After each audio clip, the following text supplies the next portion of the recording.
لا شيء يعجبني، يقول مسافر في الباص، لا الراديو ولا صحف الصباح ولا القلاع على التلال، أريد أن أبكي.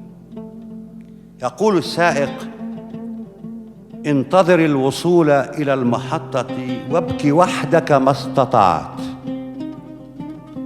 تقول سيدة: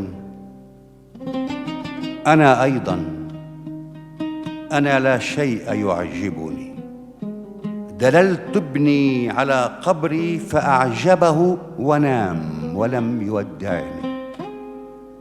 يقول الجامعي: ولا أنا، لا شيء يعجبني، درست الأركيولوجيا دون أن أجد الهوية في الحجارة، هل أنا حقاً أنا؟ ويقول جندي: أنا أيضاً، أنا لا شيء يعجبني، أحاصر دائماً شبحاً يحاصرني. يقول السائق العصبي: ها نحن اقتربنا من محطتنا الأخيرة فاستعدوا للنزول. فيصرخون: نريد ما بعد المحطة فانطلق. أما أنا فأقول: أنزلني هنا، أنا مثلهم، لا شيء يعجبني، ولكني تعبت من السفر. وأنت تعد فطورك، فكر بغيرك،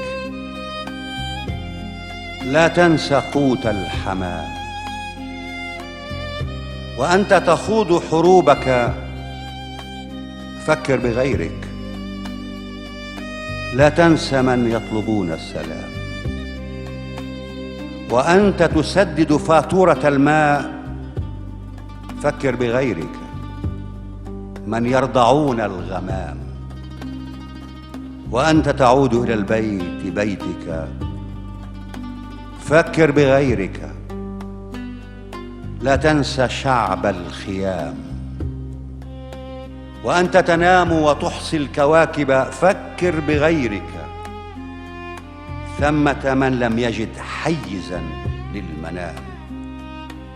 وأنت تحرر نفسك بالاستعارات، فكر بغيرك، من فقدوا حقهم في الكلام. وأنت تفكر بالآخرين البعيدين، فكر بنفسك، قل: ليتني شمعة في الظلام.